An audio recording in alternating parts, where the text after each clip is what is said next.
fois de plus, merci à vous de choisir la télévision Liberté pour vous informer. Mesdames et messieurs, bienvenue à vous pour le débat du jour. Folin Tanouni, Amoke Konyishama, Amouni Liberté Télévision Jabrandi Kanu, Anga Fuliba Obela Jelly, Amba for Obisibila, à débat du jour à l'Ekeneka. Anga B débat du jour là, ça on reçoit sur notre plateau Monsieur Almami Samori Touré. Monsieur Touré, comment vous allez? Ça va, alhamdoulilah. Bien. Et ce début de semaine? Ça va, ça se débute bien. J'espère que ça va se terminer dans les mêmes conditions ou encore mieux. Inch'Allah. On va faire au bismillah, on a du plateau, elle est sans fait. On a du baro à Madame Nedroni, ministre. Kaira Kafo, ministre, qu'on commande à Libana, PPP, Ambara, Barça, communiqué que la Kaira Kafo, Betarabo, Anfino. Nautarabolo, Fanataira Kafo, Kafro, Betabi, Betabi, ou Chuka Fanate, on va minon Franonka. Kalo, nous décembre, Kalo, le Bissa Alen Kili, Almami Samous, le 31 décembre, la ministre doit complètement quitter le territoire malien. Bon, d'abord, on doit saluer le gouvernement malien par rapport à l'effort qu'ils ont consenti pour arriver à ça. Beaucoup de gens ne le savent pas, mais il y a beaucoup de négociations au niveau des structures des Nations Unies, au niveau du Conseil de sécurité. Et il y a aussi le comportement de notre pays. Et au fil du temps, les Nations Unies, surtout le Conseil de sécurité, a petit à petit commencé à prendre le Mali en compte, à respecter le Mali. Ça, c'était quand aujourd'hui le Mali parle, personne ne rigole. Et ils savent que c'est du sérieux. Et notre gouvernement a fait face à des situations très difficiles. Mais le Mali est sorti la tête haute de tout ça. Donc dans ce processus-là, la situation de l'aménagement fait partie de ça. Puisque le constat a été fait que l'aménagement est le bras de quelques pays qui utilisent l'aménagement pour pouvoir arriver à mettre les bâtons dans les roues du Mali, surtout de notre gouvernement. Et tout cela est compris, parce que quand on voit tout ce qui a été pris comme décision qu'on voulait faire ici au Mali, maintenir l'aménagement ici, avec des situations vraiment qui sont inadmissibles. Bon, donc vraiment, nous on salue notre gouvernement pour arriver à ces fins, à ceux qui partent. C'est vrai que le gouvernement malien avait dit sans délai. Il faut qu'on sache que il y a des personnes qui sont là, il y a du matériel qui sont là, il y a des engins qui sont là, bien que c'est des vieux engins, par rapport au matériel que notre président a commandé, que le gouvernement de la transition a commandé depuis sa présence ici. Ça n'a pas de commune mesure avec les engins de l'aménagement qui sont souvent plus vieux que même les soldats maliens qu'on vient de recruter. Donc, ce n'est pas un problème pour nous, mais l'essentiel, c'est que le travail que notre gouvernement est en train de faire, et il ne faut pas que ça soit saboté, il ne faut pas que ça soit mis en cause, parce qu'on a vu que l'aménagement servait de relais avec beaucoup de gens qui veulent le nuire. Donc en un mot, nous ne pouvons que saluer ça, et je reviens sur le délai qui est tout à fait normal qu'on leur laisse le temps de se préparer. De s'organiser. Et puis, il ne faut pas qu'ils attendent le 31 décembre, c'est-à-dire le 31 décembre, s'il ne devait plus y avoir aucun soldat de l'aménagement sur le territoire malien. Cela veut dire que tous ceux qui ne sont pas nécessaires dès maintenant peuvent partir. Ce qui reste, et leur travail, c'est de travailler à faire partir l'aménagement. Sinon, contrairement à ce qu'on a entendu, il n'y a pas de mission de l'aménagement. La mission, c'est fini. Les Nations Unies ont mis fin à ça. Donc, par conséquent, il n'y a pas de mission des Nations Unies dans notre pays au jour d'aujourd'hui. D'accord. Nous allons rester toujours avec l'aménagement. On a vu un cadre du Sénégal à parler du Mali Il a beaucoup parlé du Mali jusqu'à ce que lui-même, on a expatrié au Sénégal. Il est de l'aménagement. C'est vrai. Nous avons malheureusement entendu des discours comme ça, qu'il était en train de faire ça devant ses soldats. Et il a oublié plusieurs choses. Il a oublié que le Sénégal et le Mali ont pris leur indépendance ensemble.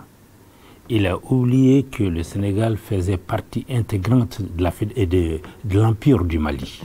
Après l'Empire du Mali, il y a eu la Fédération du Mali. Le Sénégal fait partie de tout ça. Après l'éclatement de la Fédération du Mali, nous avons gardé les mêmes drapeaux. Après l'éclatement de la Fédération du Mali, nous avons gardé les mêmes devises. Moi, je pense que qu'est-ce qui fait la différence maintenant entre le Sénégal et le Mali? Il n'y a pas un seul Malien qui n'a pas de parents au Sénégal, vice-versa. Par conséquent, parler de cette nature-là, moi, je pense que on n'a rien à dire au Sénégal. C'est quelqu'un de perdu qui se permet de parler, qui oublie tout ça ou qui n'a aucune connaissance de l'histoire, qui se permet de parler comme ça. Bon, heureusement d'abord, la MINUSMA elle-même s'est désolidarisée de tout ce qu'il a eu à dire. Et le gouvernement malien n'a pas attendu pour le faire partir. Ouais. Il disait, bon, que 6 mois était peu et tout, ben, après il est parti au bout de 2 jours. C'est ça. Sûr. Donc tout seul, et puis pas avec les tenues de l'aménagement, il est parti en civil. Bon, tout ça là, moi je pense que ça doit lui donner à réfléchir. On n'a rien contre qui que ce soit, on ne doit rien dire ni contre l'aménagement, ni contre le gouvernement sénégalais, encore moins la population. Donc on est les mêmes peuples et la colonisation nous a divisés, on a tenté de nous mettre ensemble, la colonisation nous a divisés encore, et là encore, et je ne sais pas pour qui il travaille ou ça, moi je ne vois pas vraiment l'intérêt de sa déclaration parce qu'il s'est retrouvé seul avec ça. Ouais. En tout cas, nous allons rester au Sénégal. Nous n'allons pas quitter le Sénégal tout de suite. Nous allons parler du cas de Macky Sall qui a décidé de ne pas braquer un 3e mandat. Est-ce bien réfléchi de sa part ou parce qu'il y a eu la pression? Bon, il y a... Peut-être, je pense que je parlerai de la pression parce que c'est maintenant qu'il a réfléchi. Mais au départ, il n'avait pas réfléchi. Il pensait que ça pouvait se faire aussi facilement comme ça. C'est pour cela qu'il a gardé l'ambiguïté depuis 2 ans. Hein? Il avait commencé à dire qu'il n'allait pas se présenter, mais après il était ambigu. Et il a fallu des morts, des blessés, des biens détruits et tout. Et puis bon, des gens commencent à se désolidariser de lui. Et c'est en ce moment-là qu'il a compris que s'il ne cesse pas, il va tout perdre. Donc il vaut mieux sortir par la grande porte que de sortir par le port de service de la présidence. Par conséquent, je pense que aussi tout n'est pas fini parce que si lui ne se présente pas, il y a beaucoup de politiciens sénégalais qui sont condamnés et politiquement et qui ne pourront pas participer aux élections si lui n'accorde pas ses grâces. Et là, c'est le cas aussi de l'opposant principal Ousmane Sonko. Et je pense dans les coulisses des négociations qu'il va décider de le gracier de manière à ce qu'il puisse donner la chance à tous les politiciens sénégalais de pouvoir se présenter aux élections et ils regardent. Mais c'est sûr que s'il n'accorde pas ça et que Ousmane Sonko n'arrive pas à se présenter, je pense que ça va encore poser des mêmes problèmes et les mêmes manifestations vont continuer et ça va être plus dur parce que c'est un va-tout maintenant qu'ils vont vouloir jouer. Donc je pense que son travail n'est pas fini, il est encore président de la République pendant à peu près 1 an encore et il pourra vraiment prendre des décisions qui peuvent apaiser le pays, qui peut satisfaire l'ensemble puisqu'il n'est plus il n'est plus acteur, il se retire et il surveille. Parce que les élections vont se faire pendant qu'il est président, il va gérer les élections. Bien sûr. Donc, moi, je pense que il doit tout faire pour donner la chance à tous les hommes politiques sénégalais de pouvoir se présenter s'ils le veulent. D'accord. Il faudra que Fika comme qu'on la loi de l'économie élection abena allaben kasigi sinka nous Sénégal élection. Macky Sall est-ce que tena mugoro taka abla anola est-ce que tena mugoro taku labe wala so sega aller remplacer na nga obela jele ko fe est-ce que am sega jetemne ka fo ko Sénégalais doué dugu muna fo mako démocratie bino Barça Macky Sall ay ka fo ko choube ka bo ay renoncer. Bon, si on est intéressé sur les mêmes élans, on ne peut pas dire que c'est un pays. La population sénégalaise est démocrate.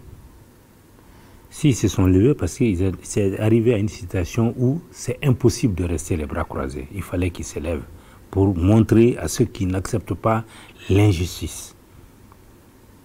Bon, si Macky Sall veut aider, prendre un dauphin pour l'aider, c'est son droit le plus absolu. L'essentiel que ça se passe dans les conditions légales. C'est son droit le plus absolu de le faire. Il peut soutenir, son parti peut se mettre d'accord, ou lui-même peut demander à son parti de soutenir telle ou telle personne. Ça, c'est possible. Mais pour cela, il faut vraiment qu'il donne la chance à tous les hommes politiques sénégalais de pouvoir se présenter. Y compris Sango. Y compris Sango. Parce que je pense que sa présidence, s'il partait comme ça va ternir l'image du Sénégal.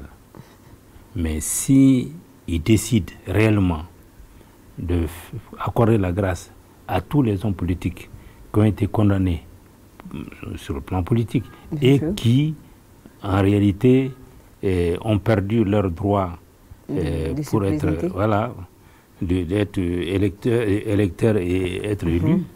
Et s'ils parviennent vraiment à régler ça, je pense qu'il va sortir la tête haute. D'accord. En tout cas, on est là, on espère que les choses vont bouger au Sénégal et que Macky Sall décide, comme vous l'avez dit, hein, de gracier les chefs des partis politiques pour les permettre de se présenter. Surtout Sonko qui part cette fois-ci favori pour les élections qui va se faire au Sénégal. Nous allons parler de la CEDEAO. La CEDEAO se fait parler de encore. Bon, ce qui s'est passé hier en CEDEAO, en réalité, dans la logique, ce n'était pas le Nigeria qui devait prendre la tête de la CEDEAO. Mais peut-être qu'ils se sont dit, le Nigeria c'est un grand pays, il a de la puissance, il peut tenir tête au Mali, à la Guinée et au Burkina. Je pense qu'ils ont fait une analyse qui ne tient pas du tout debout. Comment ça? Le gouvernement malien, d'abord, l'armée est là, mais le peuple malien aussi est là. Nous ne pouvons pas en aucun cas avoir peur du Nigeria. Qu'ils en terminent avec Boko Haram d'abord, qui est en train de faire tuer des milliers et des milliers de gens, qui a pris des enfants en otage, qui a pris... C'est-à-dire qu'il y a un pays qui n'était plus géré. Alors moi, je pense qu'il faut balayer d'abord devant sa porte avant d'aller essayer de balayer chez les autres. Le Mali n'a pas besoin de ça, le Mali ne tiendra pas. Tout le monde connaît la CEDEAO. Qu'est-ce qu'eux, encore, ils veulent chercher au Mali après avoir vouloir sanctionner le Mali, pas vouloir, ils ont sanctionné le Mali, mais vouloir vraiment affamer le peuple malien et rendre le pays ingérable, mais ils n'ont pas réussi, au contraire. Ça nous a permis de se donner la main et d'avoir une solidarité. Nous avons passé ces moments vraiment à la tête haute. Il n'y a pas eu de manifestation. Tout le monde a eu son salaire et rien ne manquait dans notre pays. Moi, je pense que la CEDEAO on peut leur dire de faire encore, parce que tout le monde sait que la CEDEAO ne décide pas seule. Ceux qui les financent leur imposent des directives qui, en réalité, les met dans une situation qui n'est pas digne, dans la mesure où, quand on dit CEDEAO, il ne s'agit pas de prendre des décisions farfelues comme ça, je ne veux pas avoir de coup d'État, je ne veux pas avoir... Mais la CEDEAO, qu'est-ce qu'il rapporte au Mali? Moi, je ne vois pas, au contraire. Je ne vois pas qu'est-ce qu'il rapporte et qu'est-ce qu'il peut apporter au Mali. Rien. Il n'apporte rien. Pour que nous pouvons avoir peur d'eux. Et ils représentent quoi? Dans tous ces gens-là, quand ils demandent à leur population que voter, s'il faut s'attaquer le Mali, il y aura une majorité qui va voter contre. Bien sûr. Donc, par conséquent, je ne vois pas vraiment... En tout cas, ils se sont réunis. Ça ne change à rien aux décisions de notre gouvernement ici, aux décisions du Mali. L'armée malienne n'a même pas besoin de se préparer. C'est la population malienne qui va se préparer pour défendre le Mali. Ils n'oseront pas. Ils disent qu'ils vont mettre 5 000 hommes. 5 000 hommes, ça va servir à quoi? Ils vont traverser quelle frontière? Bon, je ne veux pas rentrer dans les détails, mais moi, je pense qu'il n'y a pas lieu même de parler de la CEDEAO. Vous savez, il n'y a pas eu de commentaires par rapport à cette décision. Tout le monde sait que c'est un coup d'épée dans l'eau et que ça ne sert à rien. Absolument rien. Ouais. En tout cas, nous arrivons à la fin de notre débat d'aujourd'hui, mais on ne peut pas terminer sans parler des Jeux olympiques à qualification des jeunes des Aiglons pour cette compétition qui va se jouer en France 2024. Almami Samourou Touré, qu'est-ce qu'on peut dire à ces jeunes qui ont arrivé à se qualifier après 20 ans d'entente? C'est vrai, c'est salutaire. Parce que c'est vrai qu'on voulait aller plus loin, mais on a eu le podium quand même. Et troisième qui permet vraiment... En battant la Guinée au tir au but 4-3. Ouais. Bon, on salue aussi la Guinée parce qu'en arrivée au tir au but, ça veut dire que les deux équipes se valent. Dans ce cas-là, c'est le plus senseux, ou qui a plus de technique, qui a pu vraiment avoir le dessus. Et nous saluons vraiment nos équipes qui ont fait en sorte que le Mali va se retrouver aux Jeux olympiques. Ce qui est une bonne chose. Ça va faire flotter le drapeau du Mali encore dans ça. Bien sûr. Et nous ne pouvons que les encourager, que d'ici un an, que le Mali va se préparer encore pour que nous ne sortons pas au premier tour, pour que nous puissions vraiment avancer comme ils l'ont fait ici, parce que ce n'est pas africain, c'est mondial. Mondial. Et voilà, donc par conséquent, il faut que vraiment...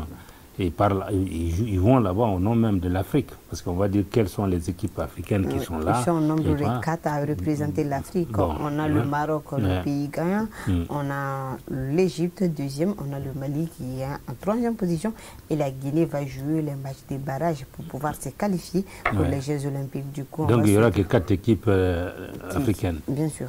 Oui, c'est quand même difficile pour ceux qui doivent compétir pour avoir... la 4e place. Ah oui, en tout cas, ça c'est du boulot. En tout cas, nous souhaitons bonne chance, vous l'avez dit, Almami Samourou Touré, nous souhaitons bonne chance à cette équipe qui a pu se qualifier pour les Jeux olympiques. C'est pas fini. Il y a les dames qui sont aujourd'hui aussi à Cotonou pour se préparer aussi. Les dames vont jouer contre le Burkina Faso. C'est toujours dans le cadre des éliminatoires des Jeux olympiques. Nous souhaitons bonne chance à l'équipe du Mali qui va jouer demain, mardi, à partir de 17h. Et le match retour va se jouer ici à Bamako au stade du 26 mars, le 18. Bonne chance à nos équipes pour se qualifier. On les souhaite vraiment à mettre de haut et puis les encourage vraiment à avoir beaucoup de ténacité pour pouvoir faire la même chose que les garçons. En tout cas, on est là-dessus et je suis sûre que les dames, on va tout mettre en œuvre pour pouvoir se qualifier. Et là, on va se retrouver en France pour les Jeux olympiques. Inch'Allah. D'accord. Almami Samourou Touré, merci beaucoup de répondre. Comme je l'ai dit, vous êtes tout le temps disponible quand il s'agit de la télévision de Liberté. C'est plaisir. Le débat du jour. Ouais, merci, M. Touré. Merci. Merci à vous de nous suivre tout le temps sur la télévision Liberté. Nous vous donnons rendez-vous demain à la même heure pour un autre débat. Votre émission favorite, Débat du jour.